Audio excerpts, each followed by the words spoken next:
आपसे एक और सवाल ये है कि आप इस यात्रा के विरोध में एक और यात्रा निकालने वाले हैं, संविधान बचाओ यात्रा। इसका इसका आइडिया आपके दिमाग में कैसे आया? इसलिए आया कि जब बहुत बड़ी शक्तियां, जिनके पास पैसा है, पैसे की ताकत है, बड़े बड़े मीडिया चैनल जिनका साथ दे रहे हों, और उसके साथ साथ मैंने ये भी देखा कि बहुत सत्ताएं उन जिनके सामने नतमस्तक हो रही हों, जब वो संविधान को ख़त्म करने के लिए निकले तो हम जैसे लोगों की जिम्मेदारी है कि हम संविधान को जीवित रखें। और संविधान को जीवित कैसे रखा जा सकता है? अवेयरनेस ला के, लोगों को जागरूक करके, उनके अपने राइट्स बता के, मूलभूत अधिकारों के बारे में बता के, बाबा साहब का संघर्ष बता के। तो हम इसके लिए निकाल रहे हैं। धीरेन्द्र शास्त्री जो असंवैधानिक तरीके से जो गलत मैसेज लोगों में देने का काम कर रहे हैं, उसके जवाब में हमने संविधान बचाओ यात्रा की शुरुआत की है, जो लगातार चलेगी। अभी 2-3 जिलों में ही जा रही है पहले चरण में, उसके बाद जाएगी तो वो वहाँ भी, जहाँ बागेश्वर धाम इनका छतरपुर जिले में, वहाँ बड़ी रैली के रूप में हम करेंगे दूसरा राउंड ख़त्म। और उसके बाद ये यात्रा मेरा तो प्रयास रहेगा कि पूरे देश में चले और आडंबर, पाखंड और जातंकवाद की घटनाओं के खिलाफ वो हमारी जंग होगी। और संविधान के प्रति लोगों को जागरूक करेंगे तो लोग जागरूक हो जाएंगे, तो ऐसे आबा बाबाओं की भी दुकानें बंद होंगी और लोग अपने हक अधिकार समझ के लड़ने लगेंगे, मांगने लगेंगे और सरकारों को देने पड़ेंगे। ये हमारा उद्देश्य है। आपकी यात्रा में आप मतलब किसी स्पेशल गेस्ट को बुलाना चाहते हैं या फिर तमाम मतलब कोई भी यात्रा में शामिल? कोई भी शामिल हो, हमें चकाचौंध दिखाने की जरूरत नहीं है। हमें 2 फिल्म लाइन के बुला लिए, 2 क्रिकेट लाइन के बुला लिए, ये बेचारे कहीं फंसे होंगे किसी जांचों फांचों में, तो इनके चक्कर काट रहे हैं, सरकार से इन मदद दिलवा देंगे, ये एक कारण होगा। हम तो आम आदमी का आग्रह करेंगे, जो संविधान प्रेमी हैं, जो संविधान को मानने वाले हैं, जो बाबा साहब का सम्मान करना जानते हैं, जो इस भारत को एक रखना चाहते हैं, वो सब हमारी यात्रा में आए। किसी भी दल के हों, किसी भी संगठन के हों, किसी भी जाति के हों, किसी भी वर्ग के हों, किसी भी धर्म के हों, सबका स्वागत है। अच्छा, आपने अभी यात्रा के लिए परमिशन मांगी है? हमने सूचनार्थ चिट्ठी लिख दी है। चूंकि हमारी यात्रा तो संविधान बचाओ यात्रा है, तो उसमें किसी तरह की आपत्ति होना नहीं चाहिए, और अगर आपत्ति आएगी तो हम कोर्ट चले जाएंगे, लेकिन यात्रा जरूर निकालेंगे। अच्छा, मैं आपकी बातों से अब तक ये समझ पाया कि आप जो है धीरेन्द्र शास्त्री को भाजपा का एजेंट बता रहे हैं, लेकिन मैंने देखा कि कांग्रेस पार्टी के भी कुछ बड़े लीडर्स हैं, वो उनकी कथाएं कराते हैं। आप चाहे दिग्विजय सिंह जी का नाम ले लीजिए या फिर कमलनाथ जी, वो भी कथा करा चुके हैं। तो आपको क्या लग रहा है कि मतलब सिर्फ खाली एक ही पार्टी के नेता उनको बुलाते हैं और उनका एजेंट होता है, लेकिन ये तो तमाम राजनीतिक दल अपने भाई, इसमें ऐसा है कि लोगों को वोट का लालच है, और लोगों को लगता है कि ये फला शास्त्री हमारे पक्ष में दिखाई देगा तो 10-20 लाख वोट का हमको लाभ मिल जाएगा, ये सोचते हैं, ये लालच होता है। मैंने देखा कमलनाथ जी तो खुद ही उनकी कथा करा रहे थे, और दिग्विजय सिंह के यहाँ जब वो गए तो दिग्विजय सिंह के बेटे और भाई शायद उनके पैर तक धुलने का वीडियो सामने आया है। तो सबसे पहले तो ऐसे नेताओं को जनता को सबक सिखाना चाहिए, जनता को भी सबक सिखाना चाहिए। और अब जब लड़ाई हमने कानूनी शुरू कर दी है तो हम इनको भी घेरेंगे। जो बड़े पदों पर बैठे हुए लोग हैं, अगर वो आडम्बरी, पाखंडियों, अंधविश्वासियों का साथ देने का काम करेंगे तो हम यही मानेंगे कि वो भी अंधविश्वास फैलाने का काम कर रहे हैं। तो मैं ये कहता हूँ कि भाजपा के एजेंट के रूप में तो मैं सीधी सी बात कहता हूँ, जिनकी सत्ता है उनका ये जिम्मेदारी बनती है कि गैर संवैधानिक चीज़ों को वो रोकें। तो क्या भाजपा रोक रही है? बल्कि और प्रोत्साहित कर रहे हैं आप। तो अगर नहीं रोक रहे हैं तो निश्चित रूप से वो भाजपा के एजेंट तो कहलाएंगे ही कहलाएंगे, या भाजपा के मकसद को पूरा करने के लिए निकाली जा रही है यात्रा। देखिए, अभी लोकसभा का चुनाव आया तो ये 400 का नारा दे रहे थे और 240 सीटें इनकी बची से चिंतित हो गए। तो इनका जो पेटेंट एजेंडा है वो है हिंदुत्व का। तो अब चूंकि चेहरे पुराने हो गए, उमा भारती जी हैं बहन जी हमारी, या रितंबरा हैं, ये चेहरे पुराने हो गए। योगी को पूरे देश में काम करने में मुझे नहीं लगता कि इंटरेस्ट है, क्योंकि दिल्ली में और उनमें खटपट चलती रहती है। तो उन्होंने एक नया चेहरा तैयार करके निकाल दिया है। जहाँ तक इन कांग्रेसियों की बात है, दया आती है मुझे। राहुल गांधी जी को ऐसे कांग्रेसियों को निकाल के बाहर कर देना चाहिए। अगर राहुल गांधी संविधान की किताब ही लेके घूमते हैं तो ऐसे कांग्रेसियों को निकाल के बाहर कर देना चाहिए, जो संविधान के खिलाफ करने वाली चीज़ों के व्यक्ति जो है उसके शरणम गच्छामी होते हैं। तब राहुल गांधी जी को माना जाएगा कि संविधान प्रेमी है, नहीं तो ऐसा लगेगा कि वो भी नौटंकी चल रही है। लेकिन दिग्विजय सिंह खुद जो है अल्पसंख्यक समुदाय की बात करते हैं। वो जब भी इस तरह के सांप्रदायिक सौहार्द बिगाड़ने की बात होती है तो वो खुलकर सामने आते हैं। लेकिन वहीं दूसरी तरफ उनका ये चेहरा आता है कि आप जैसे बता रहे धीरेन्द्र शास्त्री अपनी कथाओं में कहते हैं कि 20 साल बाद टोपियाँ नजर आएगी, उस पर दिग्विजय सिंह का बयान सामने नहीं आता। तो ये मैं भी यही आपसे पूछने वाला था कि दिग्विजय सिंह अगर इतने सेकुलर हैं तो अब धीरेन्द्र शास्त्री के खिलाफ बोल रहे हैं क्या? तो आप अपनी पॉलिटिक्स के लिए, अपने उपयोग के लिए जब उचित समझोगे तब 2 लाइन बोल दोगे, इससे तो काम नहीं चलेगा। अभी बोलो, दिग्विजय सिंह जी को बोलना चाहिए, क्योंकि मामला मध्य प्रदेश का है और मध्य प्रदेश में आदरणीय दिग्विजय सिंह जी 10 साल मुख्यमंत्री भी रह चुके हैं और बहुत लंबी राजनीति मध्य प्रदेश की कर रहे हैं। चाणक्य माने जाते हैं कांग्रेस के अंदर, बड़े षड्यंत्रकारी नेता भी माने जाते हैं। मैं तो बड़े भाई जैसे हैं, सम्मान करता हूँ। लेकिन मैं ये ज़रूर कहूँगा कि दिग्विजय सिंह जी, आपको ये जवाब देना ही पड़ेगा उन लोगों को जो संविधान प्रेमी हैं, जो बाबा साहब का सम्मान करते हैं और जो सांप्रदायिकता के खिलाफ हैं, वो आप पे नज़र गड़ा के बैठे हैं। कमलनाथ जी के चलो छोड़ दो, कमलनाथ जी तो कई चीज़ों में चल जाते हैं, लेकिन आप बताओ, अगर आपकी ये छवि है तो आपकी छवि को धक्का नहीं लग रहा क्या? मैं धन्यवाद दूंगा आदरणीय फूल सिंह बरैया जी का, जो विधायक हैं भांडेर के। धन्यवाद दूंगा डॉक्टर गोविंद सिंह जी, जो पूर्व में मंत्री रह चुके हैं, वो तो ठाकुर जाति से हैं और बरैया जी जाटव समाज से हैं और मैं पिछड़ा वर्ग का हूँ। तो ये आप समझ सकते हैं कि 3 वर्ग के 3 नेता तो खुलेआम विरोध कर ही रहे हैं धीरेन्द्र शास्त्री का। तो दिग्विजय सिंह जी क्यों मौन है? इससे दिग्विजय सिंह की मंशा पे सवाल खड़े होते हैं। आखिरी सवाल मेरा ये है आपसे कि आप जो यात्रा निकाल रहे हैं, वहीं दूसरी तरफ हिंदू सनातन एकता यात्रा है, तो अब बहस कहीं ये तो नहीं हो जाएगी सनातन बनाम संविधान? आपको लग रहा है इस तरह की बहस हो जानी चाहिए? ये बहस देश के लिए अच्छी है, ये देश में रहने वाले एक एक व्यक्ति के लिए अच्छी है। सनातन बनाम संविधान नहीं होना चाहिए, आडंबर और पाखंड बनाम संविधान होना चाहिए। अब आडंबर और पाखंड काहे में है, ये लोग खुद तय कर लेंगे और उनकी अधिकार कहाँ मिलेंगे? तो संविधानवादी होने पे उनको हक अधिकार मिलेंगे। उनका लुटना बंद हो जाएगा, उनका पिटना बंद हो जाएगा, उनका अपमानित होना बंद हो जाएगा और एक जाति का वर्चस्व भी बंद हो जाएगा। सबको समान अधिकार, समान सम्मान मिलेगा, तो वो संविधान से मिलेगा जो बाबा साहब ने लिखा है। तो अगर ये बहस छिड़ जाती है तो इसमें कोई बुराई नहीं, इस बहस का मैं स्वागत करूंगा। और अगर ये बहस छिड़ जाती है मेरे भाई, तो मैं स्पष्ट तौर पे आपसे कह रहा हूँ, देखिएगा कुछ महीने के अंदर ये आडम्बरी पाखंडी विदेश का टिकट कटवा के भाग जाएंगे। एक बार बहुत बड़ी बात कह रहे हैं कि अगर इस तरह की क्रांति आई तो मतलब ये सब बिल्कुल निकल लेंगे, क्योंकि इन सब ने विदेशों में इसलिए प्रॉपर्टियां खरीद रखी हैं। अच्छा। सबके इंतजाम है विदेशों में, और इसी के लिए है कि कभी लोग जाग गए, जागरूक हो गए, संविधानवादी हो गए और सवाल पूछने लगे, तो फिर हमारा क्या होगा? तो इनको निकलना ही पड़ेगा पतली गली से। तो आप इतना लेट कैसे हो गए? मतलब मतलब आप जब बता रहे हैं कि धीरेन्द्र शास्त्री ने इतनी संपत्ति एकत्रित कर ली है और वो कभी विदेश भाग सकते, तो देखिए, हर आदमी किसी न किसी बात से ट्रिगर हो जाता है। मैं अपना राजनीतिक व्यक्ति हूँ, चुनाव की राजनीति से लेके सामाजिक जो काम करता हूँ उन सब से लेके उनमें व्यस्त रहता हूँ। लेकिन चूंकि यात्रा की जब शुरुआत हुई और हिंदू राष्ट्र के नाम पे शुरुआत हुई, तब हम लोगों ने इस बात को नोटिस किया कि इस व्यक्ति का हमें विरोध चालू करना चाहिए। और इस व्यक्ति का नहीं, चूंकि इस मुद्दे का विरोध होना चाहिए, तो उस मुद्दे से बात चालू हुई। फिर धीरेन्द्र शास्त्री ने चुनौती दे के लड़ना शुरू कर दिया, तो उस चुनौती को मैं स्वीकार करना जानता हूँ। लड़के अब हमने शुरू कर दिया। अब ये आडंबर और पाखंड की दुकान सिर्फ एक की नहीं, एक के बाद एक के बाद एक के बाद सबकी बंद कराएंगे। सबकी। आप अपने, मैं आपके जो सोशल मीडिया पे बयान सुन रहा था, उसमें आप कई बाबाओं का जिक्र करते हैं, जैसे कुबेश्वर धाम के जो है प्रदीप मिश्रा, और भी कई आपने साधु संतों के नाम लिए। तो आपको आखिर असली संत कौन लगता है? देखिए, इनमें से तो कोई असली संत नहीं है।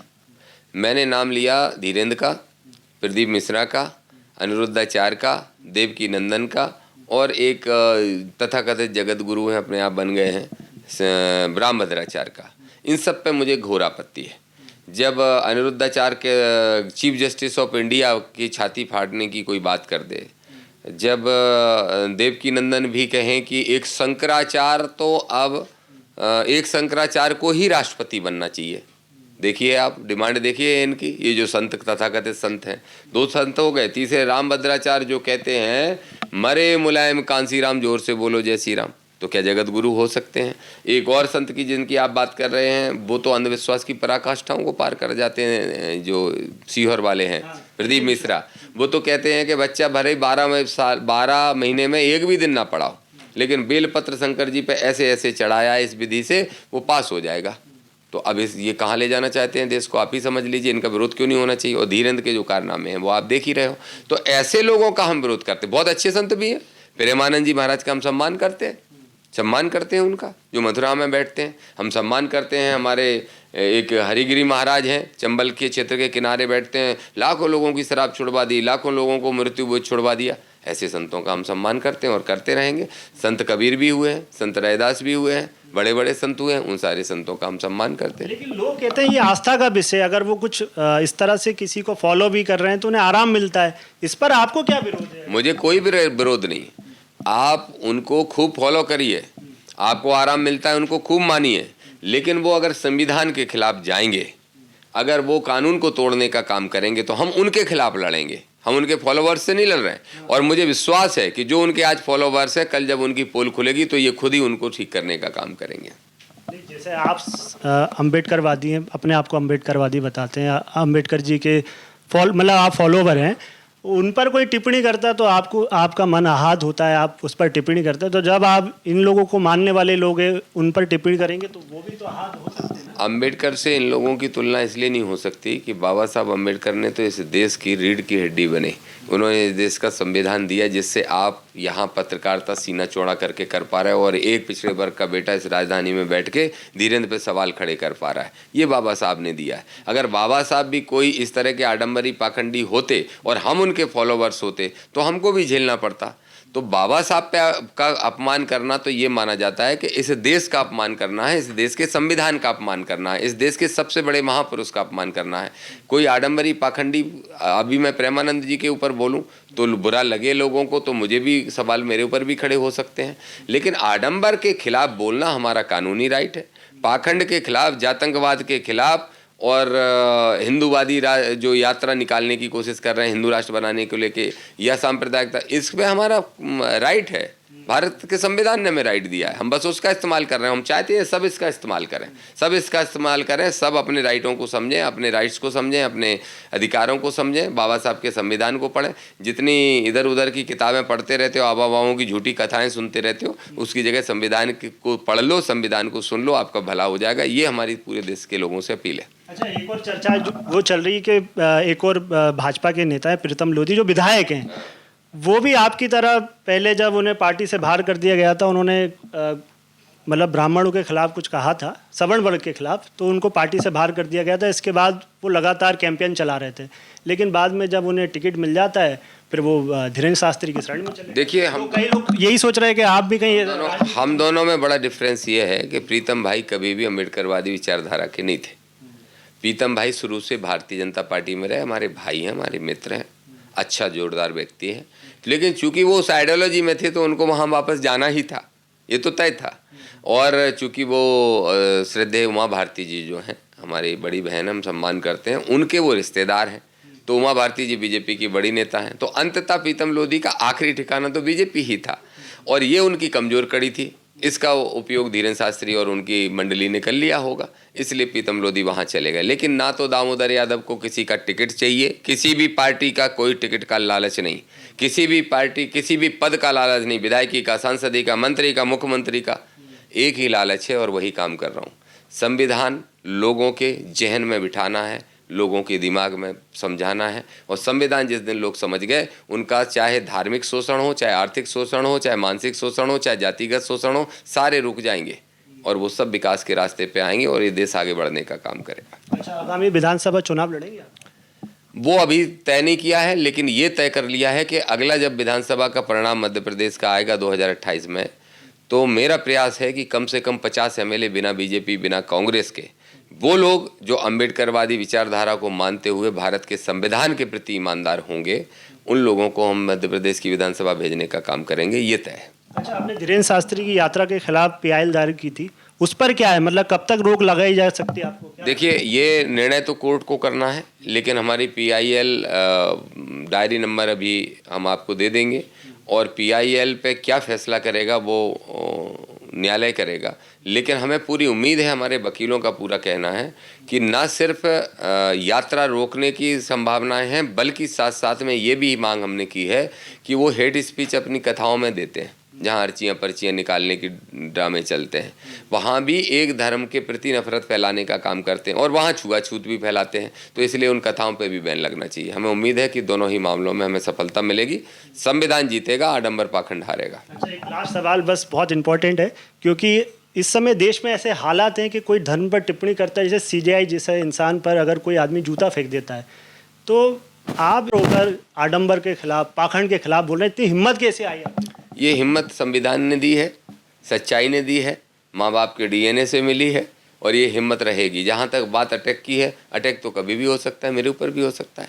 जब पाखंड और आडंबर और इस तरह की चीज़ों के खिलाफ कोई बोलता है तो उसको खतरा तो बना ही रहता है। तो ये मोहन यादव जी और इनकी सरकार जाने, अमित शाह जी जाने कि अगर कोई सुरक्षा नहीं मिली? अभी तक मुझे कोई सुरक्षा नहीं मिली, लेकिन चूंकि मैं चंबल का आदमी हूँ इसलिए डरता नहीं हूँ, खुद सुरक्षा करने में सक्षम हूँ। लेकिन बेहतर होता कि सरकार देती, और नहीं देना सरकार को ना दे। मैं तो आपने सरकार से मांग? देखिए, ये अधिकारियों से मेरी बात होती रहती है, अधिकारियों का कहना भी है, मेरे हर मूवमेंट पे उनकी नज़र भी है। जब नज़र है तो उन्हें पता होगा कि मुझे खतरा है कि नहीं। मैंने ये ज़रूर बता दिया था कि इस मोबाइल पे धीरेन्द्र शास्त्री के कुछ चेलों ने कुछ रील्स बना के डाल दिए कि फला फला नंबर पे व्यक्ति को बताओ ये महाराज का अपमान कर रहा है। तो 1000 कॉल आते रहते हैं और धमकी भरे कॉल आते रहते हैं। ये सब हमने डीजीपी, एडीजीपी सबको बता दिया है। अब उनका विषय है, उसके बाद भी आपको सुरक्षा नहीं मिली? अभी तक सुरक्षा हमें कुछ नहीं दी गई। अब सरकार देख ले, ऐसी आवाज़ों को हमेशा के लिए खामोश करवाना चाहती है, या ऐसी आवाज़ लोकतांत्रिक व्यवस्था के तहत और उनकी जिम्मेदारी के तहत उन्हें सुरक्षा देना चाहिए, उनका विषय है। पर मैं सुरक्षा के लिए ना तो गिड़गिड़ाऊंगा और न सुरक्षा की वजह से, न भय की वजह से रुकने वाला हूँ, क्योंकि मैं भयभीत होता नहीं, ताकत से लड़ूंगा, संविधान का राज लाऊंगा। तो ये थे हमारे साथ दामोदर सिंह यादव जी। देखिए कितनी मुखरता से उन्होंने बात रखी। मैं आपको बता दूं उनके बारे में थोड़ा सा, ये कांग्रेस पार्टी में भी रहे और तमाम बड़े पदों पर रहे। कांग्रेस, मध्य प्रदेश कांग्रेस कमेटी के उपाध्यक्ष से लेकर पिछड़ा वर्ग में भी इन्होंने जो है उसमें अपना दायित्व निभाया और कई लोगों को जो है कांग्रेस पार्टी में जोड़ा भी। लेकिन भाई साहब, आपने इतनी मेहनत करी कांग्रेस पार्टी के लिए, लेकिन क्या वजह रही कि आप टिकट नहीं मिलने के कारण Congress party? Bharatiya Janata party मनुवादी party है और कांग्रेस सामंतवादी पार्टी है। बहुत देर से समझ में आया, तब तक मेरा और मेरे अपने लोगों का बहुत नुकसान हो गया। और मेरे जीवन के, राजनीतिक जीवन का जो सबसे गलत फैसला है वो कांग्रेस में जाने का फैसला था। अगर मैं कांग्रेस में नहीं गया होता तो और शुरू में ही अम्बेडकरवादी विचारधारा में काम करना शुरू कर चुका होता, जो कि विचारधारा तो शुरू से है। मैं इकलौता ऐसा शख्स हूँ जिसने मध्य प्रदेश कांग्रेस में कमलनाथ, जीतू पटवारी, दिग्विजय से लेके सारे लोगों से जय भीम बुलवा लिया मंच पे बिठाल के, और हाथ उठा के जय भीम बुलवा लिया। अच्छा, तो मतलब आप ऐसा कह रहे हैं कि आपके मतलब आप जो अंबेडकर जी को मतलब लायक? जी हाँ, जी हाँ, जी हाँ। नहीं, कांग्रेस ही जय भीम बोलने में कष्ट करते थे, आजकल बोलने लगे हैं हम लोगों की सक्रियता को देखते हुए। लेकिन अभी भी एक बड़ा सवाल है, इतनी बड़ी गैर संवैधानिक यात्रा निकल रही, क्या पीसीसी चीफ मध्य प्रदेश के बोले क्या?